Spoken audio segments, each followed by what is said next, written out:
J'aime la perfection. J'aime ce qui est parfait. J'aime que les choses soient bien faites et bien ordonnées. Ce qui fait que même dans tous mes élevages que vous êtes passés, vous allez voir, les choses sont pensées et exécutées dans le moindre centimètre pour un résultat optimal. Donc là, je pense que l'envie de me surpasser et surtout d'innover, aller explorer un chemin qui n'est pas encore exploré, afin d'y mettre ma marque, est quelque chose qui m'a toujours excité et qui me pousse toujours à me surpasser et à trouver toujours l'envie d'aller de l'avant. Quand j'étais petit, il y a mon grand frère qui faisait beaucoup d'expérimentations sur les cobayes et puis après les lapins à la maison. Donc quand j'ai grandi et je suis arrivé à l'université, il était question pour moi de mener une activité qui n'est pas aussi réputée ou du moins qui va me permettre de résoudre ou de relever un challenge. J'ai choisi le lapin pour ne pas encore être un aviculteur de plus parce que je m'étais rendu compte que sur le marché, nous avons assez d'aviculteurs et nous avons encore les produits surgelés. Tandis que la filière lapin était une filière du tout pas connue, que beaucoup de gens ne savaient pas pratiquer. Après les enquêtes, je me suis rendu compte que ce qui dominait, en fait, c'était la race locale. Et la race locale, le lapin adulte va à 2,5 kg, voire 3 kg.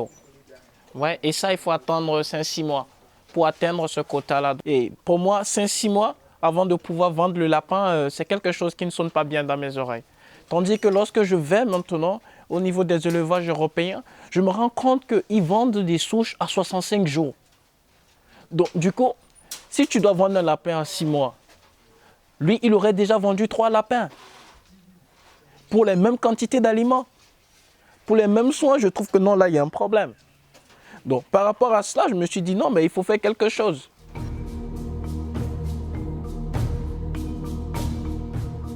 Le lapin, c'est déjà, de par ses qualités diététiques, c'est la meilleure viande. Tout médecin peut vous le conseiller et toute personne peut manger la viande de lapin. Déjà, vous avez presque 0% de matière grasse. C'est la deuxième viande la plus riche en protéines après la viande du bœuf. C'est une viande blanche, c'est une viande de qualité, riche en oméga 3. Et quand on dit en oméga 3, on sait à quel point c'est rare de pouvoir trouver l'oméga 3 dans les viandes que nous consommons.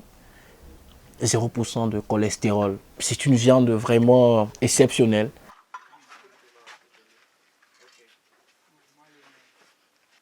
Si je devrais me décrire par un mot, je dirais simplement que je suis un challenger.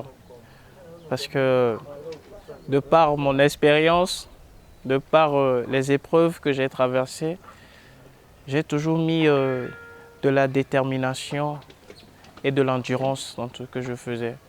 Quelles que soient les épreuves, l'atteinte de mes objectifs était ce qu'il y avait et ce qui était ma priorité. Il y a de cela 2 ans, nous avons perdu 900 têtes en 4 jours. Donc ça a été une épreuve vraiment atroce. J'ai passé près de 2 semaines, je ne pouvais pas sortir de chez moi parce que ça veut dire retour à la case de départ. Mais en fait, aujourd'hui, quand je regarde des bidon farming, je vois que c'était en fait une opportunité. Une opportunité pour moi de mieux restructurer la structure, de lui donner un nouveau visage et de repartir de plus belle. Comme quoi, dans la vie, il faut savoir reculer pour mieux sauter.